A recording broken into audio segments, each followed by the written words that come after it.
Diz Humberto de Campos, faz um retorno mental àqueles primeiros dias, lá em Belém, quando viu na manjedoura colocado o filho em luz resplandecente, reverenciado pelos pastores, pelos reis magos, num evento espetacular, onde coro de anjos faziam hosanas aos céus pela grandiosidade de seu filho.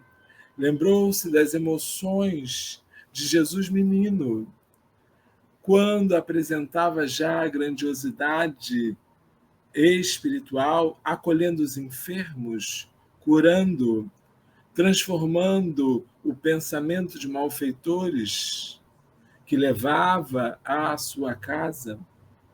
Lembrou-se um pouquinho antes daquele momento em que José fora buscá-la lá no orfanato das Virgens de Sião, mais ou menos 15 anos, quando José já era um homem com mais de 40 anos e já tinha 3 filhos. Era viúvo de Débora.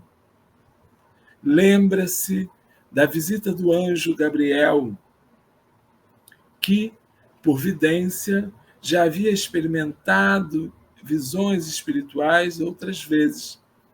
Então lhe era comum o costume de ver os espíritos, por isso não se espantou. E dialogou com o anjo, a dizer-lhe que aquilo não era possível, porque ela não poderia engravidar, pois não havia deitado com nenhum homem. E o anjo traz uma grande lição que serve a nós todos. Maria, para Deus nada é impossível. Ainda guarda, calando no seu íntimo, esta recomendação. Quando se coloca imediatamente como a serva, a escrava, conforme algumas traduções, do Senhor. Lembra-se dessa vida matrimonial harmônica com José, porque logo o anjo vai visitá-lo. Eles ainda eram noivos. Maria ainda estava na casa da família de José. Como era de costume judaico, somente após um período eles iriam constituir matrimônio e consumar o casamento. Mas ele antecipa, crê pela visão do anjo em sonho que ali estava o Messias. Maria lembra de toda essa grandeza que envolvia estes momentos de nascimento e de infância. Lembra da vidente Ana, lembra do cego no templo, daqueles que profetizavam a grandiosidade de Jesus no mundo. Lembra que era uma criança diferente. Imagina ter a maleabilidade de deixar ajustar-se no mundo um espírito com a grandeza intelectual e espiritual de Jesus. Que mãe é essa que sabe lidar com Jesus com toda a harmonia possível?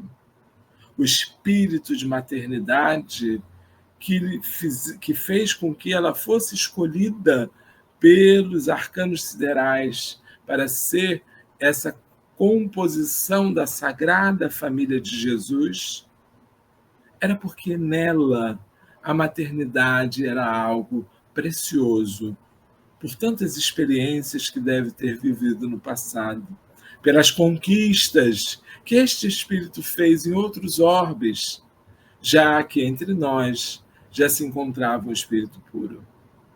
Maria lembra dos primeiros dias, quando Jesus, em sua casa, começou a trazer os primeiros seguidores após João Batista, batizá-lo e indicá-lo como o Messias prometido, se colocando João como menor, para que o Cristo apareça.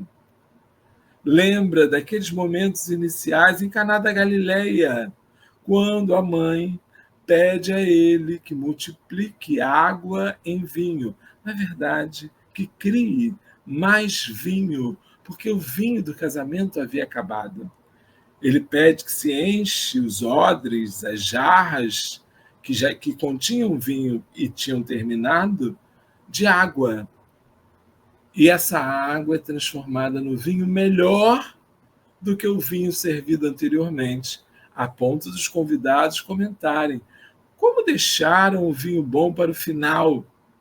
Claro, o vinho bom era dado no início e o ruim no final, porque aí todo mundo, já embriagado, alguns melhor, não iam perceber que o vinho não prestava, não estava mais de boa qualidade. Mas Jesus deu o melhor vinho no final.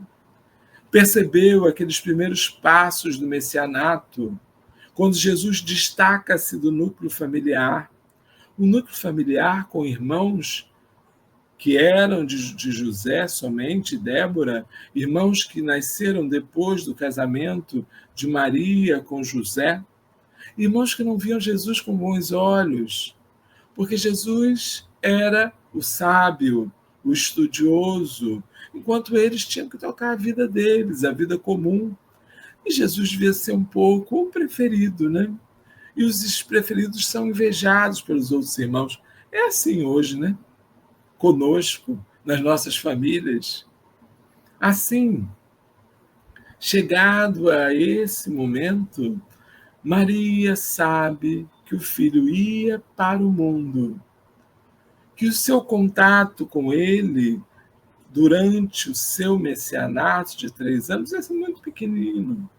Até porque, se a família não tinha grande apoio, ela iria visitá-lo ocasionalmente, como fez nas bodas. Quando eles batem a porta, Jesus lança aquela reflexão clássica: quem são os meus irmãos? Quem é a minha mãe?